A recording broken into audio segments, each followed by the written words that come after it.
Hi viewers, ఎలా ఉన్నారు అందరూను? మరో రెసిపీతో మీ ముందుకి వచ్చేసాను. ఈరోజు మనం చేసే రెసిపీ చికెన్ పిజ్జా. అందరికీ ఇష్టమైన పిజ్జా కదండి.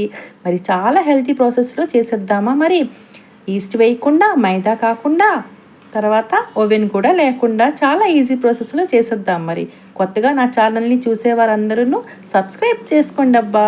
మరి ప్రాసెస్లోకి వెళ్ళిపోదామా? ఒక ప్లేట్లోని 2 కప్పులు గోధుమ పిండిని తీసుకుందాం. ఇదిగోండి 2 కప్పులు గోధుమ పిండి తీసుకున్నానా, అదే కప్పుతోని ఇప్పుడు పెరుగుని తీసుకుందాం. అది రూమ్ టెంపరేచర్లో ఉన్న పెరుగుని తీసుకోవాలి. ఇగోండి ఈ విధంగా 1 కప్ కర్డ్, అది ఫ్రిడ్జ్లో ఉన్న డైరెక్ట్గా తీసుకోకూడదు. తర్వాత 1/2 టీ స్పూన్ షుగర్ని వేసుకోవాలి. తర్వాత కొద్దిగా సాల్ట్, బేకింగ్ సోడా 1 స్పూను వేసుకొని బాగా కలపాలి. ఇప్పుడు ఈ విధంగా ఇదే పిజ్జాని ఫ్లఫీగా చేస్తుంది, ఈస్ట్ లేకుండా. ఓకేనా? ఇప్పుడు ఇదంతా కలుపుకోవాలి ఈ విధంగా. తర్వాత ఇంకా కొంచెం డ్రైగా అనిపిస్తే కాచి చల్లార్చిన పాలను కొద్దిగా వేసుకొని బాగా కలుపుకోవాలి. దీని మిక్సింగ్ ప్రాసెసే పిజ్జాని సాఫ్ట్గా చేస్తుంది.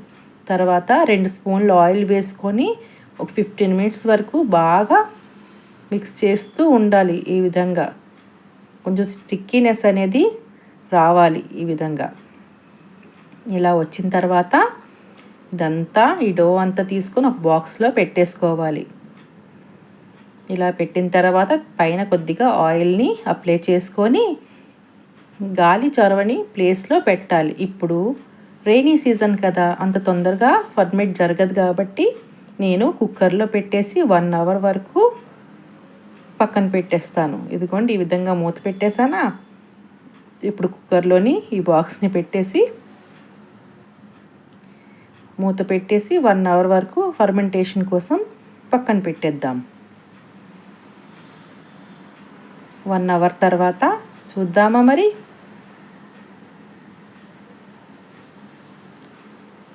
ఇదిగోండి 1 అవర్ తర్వాత ఈ బాక్స్ని ఓపెన్ చేస్తున్నాం. చూడండి ఎంత ఫ్లఫీగా సాఫ్ట్గా అయిపోయిందో, ఈస్ట్ కూడా వేయకుండా. తర్వాత ఒక ప్లేట్కి ఆయిల్ని ఈ విధంగా గ్రీస్ చేసుకొని ఈ డో అంతా తీసేసి ఈ ముద్దని అంతా ఒక బౌల్లా చేసుకొని ఈ ప్లేట్లోనంతా స్ప్రెడ్ చేసుకోవాలి. అంత పల్చగా కాకుండా, అంత మందంగా కాకుండా, మీడియంగా అంతా స్ప్రెడ్ చేసుకోవాలి. ఇప్పటి వరకు నాకు లైక్ చేయకపోతే తప్పకుండా లైక్ చేయండి ఫ్రెండ్స్. మీరు చేసే లైక్స్ వల్ల నాకు ఎంతో సపోర్టివ్గా ఉంటుంది, చాలా ఎంకరేజ్మెంట్గా కూడా ఉంటుంది. సబ్స్క్రైబ్ చేసుకోకపోతే సబ్స్క్రైబ్ చేయండి. ఇలాంటి మరిన్ని వీడియోస్ మీ ముందుకు తీసుకొస్తాను ఫ్రెండ్స్. తర్వాత ఫోక్తో ఈ విధంగా డాట్స్లా పెట్టేసుకున్నామా. ఇప్పుడు టమాటో కెచప్ని ఈ విధంగా అంతా స్ప్రెడ్ చేసుకోవాలి. ఇలా చేసిన తర్వాత మయోని ఈ విధంగా వేసి మొత్తం స్ప్రెడ్ చేసుకోవాలి. తర్వాత టొమాటో పీసెస్ని ఈ విధంగా లేయర్లా కట్ చేసుకున్నాను గార్నిష్ కోసం. ఇదంతా గార్నిష్ చేసేసుకున్నాం. చూడండి ఎంత బాగుంది. తర్వాత చికెన్ని నేను ముందుగుండా ఫ్రై చేసి పీసెస్లా కట్ చేసుకొని ఈ విధంగా గార్నిష్ చేసుకున్నాను. తర్వాత ఆనియన్స్ కూడా ఈ విధంగా ఆనియన్స్ కూడా గార్నిష్ చేసేసుకున్నామా. ఇప్పుడు స్ప్రింగ్ ఆనియన్స్ కూడా పైనుంచి గార్నిష్ చేసుకుందాం. చూడండి ఎంత కలర్ఫుల్గా, చాలా అట్రాక్టివ్గా తినాలనిపిస్తుంది కదా మీకు కూడాను. ఇంకా పైనుంచి రెడ్ చిల్లీ ఫ్లేక్స్ని ఈ విధంగా స్ప్రింకిల్ చేసేయడమే. నేను ఓవెన్లో చేయట్లేదని చెప్పాను కదండి. స్టవ్ మీద ఒక బౌల్ పెట్టుకొని, స్టాండ్ పెట్టుకొని, దాని మీద ఈ పిజ్జాని పెట్టుకొని మూత పెట్టేశాను. 45 మినిట్స్ సిమ్లో పెట్టేసి కుక్ చేశాను. ఇదిగోండి చక్కగా బేక్ అయ్యింది కదా. మరి ఎలా ఉడికిందా లేదా ఎలా తెలుస్తుంది అంటారా? ఇదిగోండి ఫోక్తో ఈ విధంగా గుచ్చితే చూడండి 2 వైపులా ఎక్కడ స్టిక్ అవ్వలేదంటే చక్కగా బేక్ అయినట్లు లెక్క.